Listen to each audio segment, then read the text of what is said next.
Now, let me run you through what's required of a clinic in terms of design and to meet the requirements of KKM, which is Kementerian Kesihatan Malaysia. So now, firstly, you need to have ramp for wheelchair access, whether it's portable or fixed, and that's extremely important. So when it leads up all the way here, there will be another ramp that enters. These opening entirely should be more than 4 feet so that the wheelchair could easily access.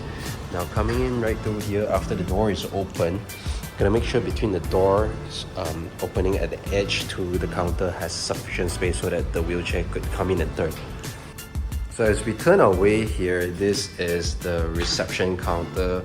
We've indicated where the reception is, where the dispensary is, because those are requirements as well. We're gonna put a planter box here, but ultimately we've designed these curves so that when anyone comes around this corner, it will not, you will not hit your waist around this. Now this entire access, including the furniture space, this spacing here has to be 4 feet and above, which is 1.2 meters. Coming around here, this could have been like a sharp edge, but it's quite a trend right now to have a curved wall because it's quite easily bendable, and right now with gypsum board. We've added this little novelty to the space for kids so that they have their own space while they are waiting. Entering the consultation and treatment room, you gotta have a super wide door because again, access to medical space is extremely important. So this one could be fixed, but at any time of the day given when it's needed, you gotta have that open. So if you notice, this has a door closer because every room here is equipped with an exhaust fan. You gotta keep this room at a negative pressure, meaning to say the entire air here is constantly drawn out so fresh air could come in through. So with that being said, if the door is constantly open or kept open this way, it will not create the negative pressure as much as intended to be.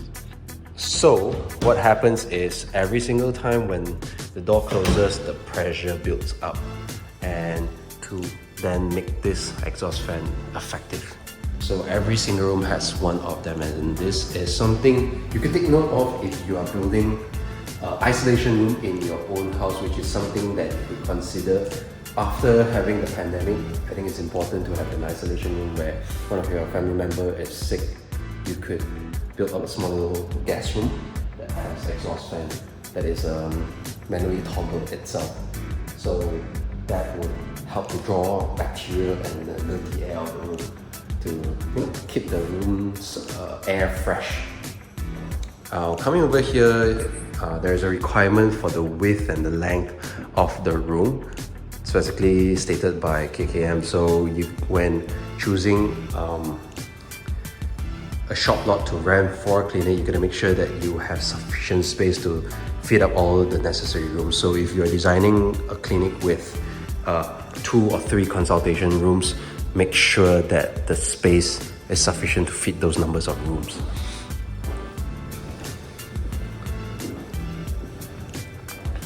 There are no specific requirements for the dispensary room, so having something simple that is economical for now, it's alright as well. But if you want something customizable, it's fine too, but that's gonna cost a lot more because one of these racks could just set you around 200-300 ringgit. And if you're starting your clinic for the first time, this is something you could probably explore, but as you go along the way, and if your dispensary is visible to everyone, maybe you could look at something else. And most importantly, like in this room, you gotta have a sink for medicine preparation, and also backsplash, of course, not just the back but also the side, because when water hits, it hits everywhere. So if you notice, the lights here are in 4000K temperature, which is called cool white. It's slightly yellow, but not entirely blue. But as you come into the medical rooms, the treatment rooms and the consultation room, they are 6000K, which is daylight. And this is part of the requirement from the KKM as well.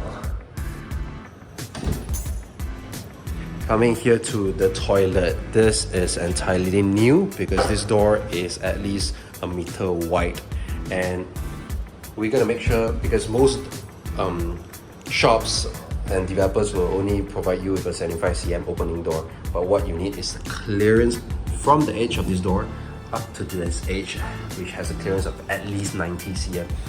That allows the wheelchair to go through. And of course, there used to be a drop here. We've created this tile in order to have a slope for the wheelchair to easily go through. Excuse the mess, but of course, the angle and the sizing and the height of this bar is also based on the standard requirements by LAM, which is Lembaga Architect Malaysia. So again, you could see there's the door closer here. There will be active suction at the top. And these are all for hygienic purpose. It really doesn't matter whether it's a requirement or not. It is advisable to have an active exhaust system in your house and also your toilet. Now coming to the pantry, if you notice, this access is a lot narrower because the wheelchair is not required to go through here. But this is just for the back of house, so it's fine to not be part of the requirement. And here's another thing that is super important as well. How do I open this up? Right.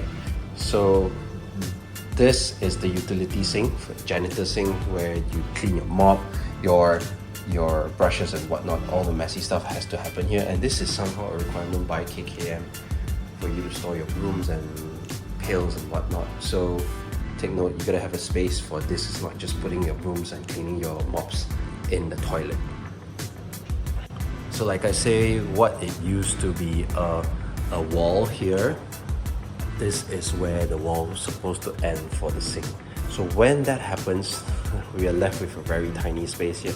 The reason why, because there is a fixed requirement of the rooms. So upon pulling out the width of the room, this is the most or the least we have to go to.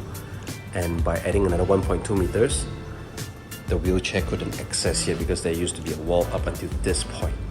So we hacked this entire wall off, created a smaller sink area in order for the wheelchair to go through this 1.2 meter gap to the toilet, this side.